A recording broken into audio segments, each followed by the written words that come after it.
Hey guys, welcome back to my YouTube channel. Please make sure you like, comment, and subscribe. Really go ahead and subscribe. I'm trying to reach 300 subscribers by the end of January, so let's make that happen. Sorry, I live on a really busy street, so there's always going to be car sounds in my videos. So today I want to talk about some precautions that I have been taking since I have adulted, turned 18, and I've just been, physically all on my own as a young woman. I want to talk about some of the safety precautions that I've been taking to stay safe. And before I get into it, I want to make the disclaimer that you can do everything 100% right, and at the end of the day, you are only responsible for yourself and your actions, and you cannot be responsible for someone else's actions. So know that while we're watching this video, and know that a lot of the times it really does, when you come home safely at the end of the night, it really does, it's really just luck. It's really just blessings and luck that you did not run into a person who that day had the intentions to do something bad to someone else. Also with this, I also want to talk about how a lot of times we as women, the situations that we find ourselves in growing up, we never expected it to be people close to us, but a lot of times the people who act out their bad intentions are people that we may be friends with, that may be family members, that may be boyfriends. So while you also are cautious of strangers, be as equally cautious to people that you are close to. And I know that sucks, because it's like you don't want to always, be looking over your shoulder and be nervous about what could happen to you. But unfortunately, that's just the times that we live in. People, please teach both your daughters and your sons to respect people's boundaries and to understand the words no, and to keep their hands to themselves. That will always be a bigger help than any of these precautionary videos will be. So let me also warn you guys that because I take so many precautions, I do come off as standoffish. I come off as aggressive to people who do not know me, and even to some people who may know me, and I come off as hard to deal with. And none of these are negative in my opinion, because when you're harder to deal with, sometimes you're able to get out of certain situations. Yeah, let's just, now that I made so many disclaimers, let me talk about it. So some of the cautions that I take is I always try to make sure that there is an even boy to girl ratio. Growing up, my mother has always taught me there should never be more boys in a room or a car or anything like that than there are girls. If there are 5 boys, there should be 5 girls. If there are 6 boys, there should be 6 girls. Do not be the only girl in a room full of boys. Do not be the only girl in a car full of boys. I'm not saying that doing this will immediately get you in a bad situation, but I am saying if they have bad intentions that day, you will be in a bad spot, because that's way more manpower than you have, and they can possibly do something to harm you. That's just to be, again, these are just precautions that you may want to take if you feel the need to. But again, if you do not want to take these precautions, that's totally fine. Like, you don't have to, and I don't want to make anyone paranoid by saying this stuff, because I don't want you guys to live with paranoia, because I know it's unfun, and it sometimes makes you just feel different. Like, okay, some red flags that I've noticed that have prevented me from being friends with certain guys. Do the guys you hang out with, do they have a sense of entitlement? If so, you might want to, be cautious of him. Don't hang around guys that feel like they're entitled to everything. And for people that don't know, like, entitlement is just, because I have younger viewers who are going to watch this as well. When entitlement is just, feeling like, oh, I'm deserving of this. Okay? That's just what entitlement is. Like, I feel as if I'm deserving of this. And usually when people feel entitled, they feel deserving of something that they have not worked for. So if he feels entitled about things that he has shown to put little to no effort in, or this wasn't something that he was passionate about or something like that, then you need to take a step back and be like, okay, I'm taking a mental note. And when you notice red flags, you don't have to be like, oh, you don't have to say out loud like, oh, this is a red flag, you're a bad guy. You don't have to do that. These are just things that you can just take mental notes of and, you know, carry on with your day as usual. How is he like super charismatic?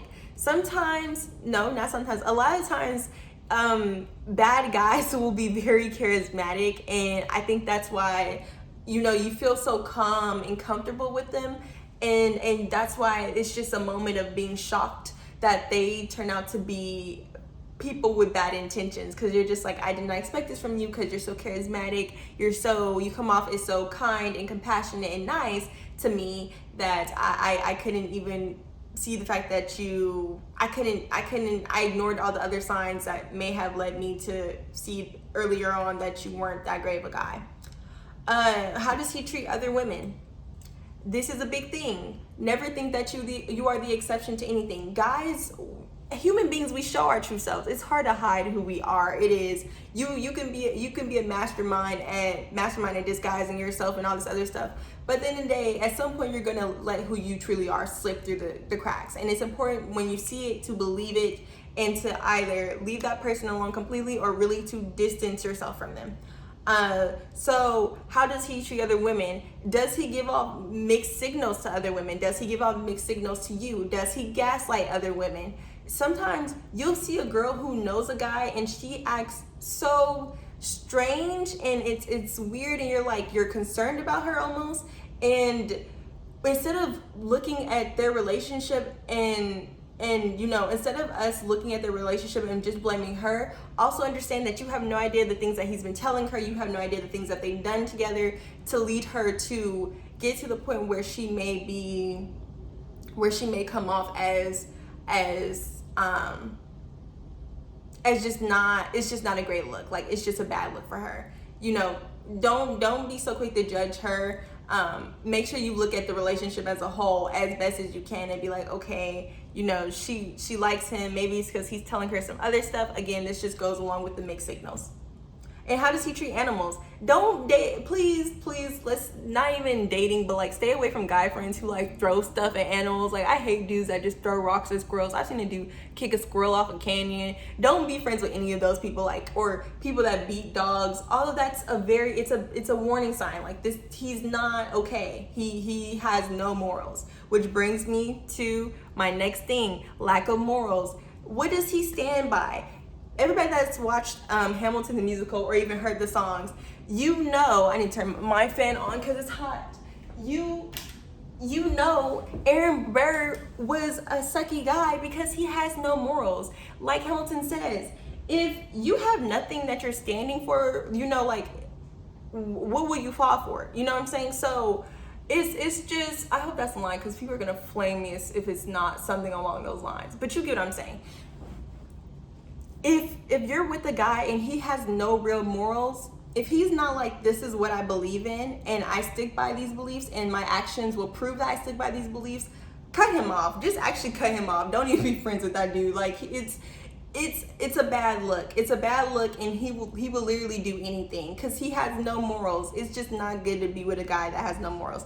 It's also not good to be with a girl that has no morals, but I'm gonna make another video on that next time. Okay, is he an enabler? Hey, sometimes a guy will meet every mark as just like being nearly perfect, you know, as perfect as a human being can be. He'll just be such a great guy and you'll be like, goodness gracious, this dude is great. He has no issues. Until you see his friend group. Until you see the guys that he hangs around. Sometimes it's not him actually doing the bad stuff. Sometimes it's his friends. But if the guy that you are closer to, if your guy friend or your boyfriend, or, you know, shoot, it might even be your cousin, if he is hanging around people who do bad things and he never checks that person, he's an enabler and he's also bad news. Okay, rude friend group. Oh my goodness, my throat.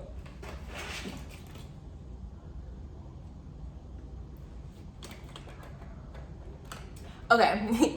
Is his friend group rude? Again, it goes back to him just being an enabler. Like, if your friend group is just horrible, he's an enabler. He could be an enabler, or that's just his true self. Like, you are who you really hang around. And the older I get and the more friend groups that I go through, I'm just like, yeah, depending on the friend group at that moment, it starts to rub off of you. So if he seems like a good guy, but his friend group is a little bit suspicious, you gotta do something about that, sis. I don't know if you want to separate yourself, distance yourself from him. Just be cautious. And some weapons to have on you. Okay, so some of my favorite weapons. There's really good priced pocket knives on Amazon, and it's all under $20. Or, if you don't want to buy your pocket knife from Amazon, I get it. You can go to you can go to Etsy and buy from small business owners. You can go anywhere and buy yourself a pocket knife. And for people who may be worried about having a pocket knife, I get it. Some people don't like pocket knives. They don't like knives, sharp objects. There's also, of course, the pepper spray. I found I have a hard time with pepper spray though, just because it's always getting taken from me. Or sometimes I'd be thinking, like, am I really gonna spray somebody in the face? And it's just, let's just say I'm preferred knives. But pepper sprays are good too, don't get me wrong. I just know that you have to be at a certain range to spray somebody. And of course, I know you're gonna be like, you have to be at a certain range too with the knife, but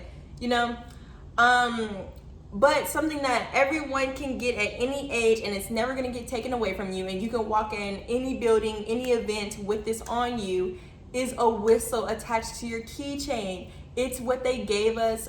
It's what they gave me and my other college sisters, our first week of college. It's just a whistle, and I think I don't know what type of whistle it is. It might just be a regular whistle, or it could be like an alarm whistle. Put that on your keychain. You can go anywhere you want, or young girls, if you don't have a keychain, put it somewhere on your backpack,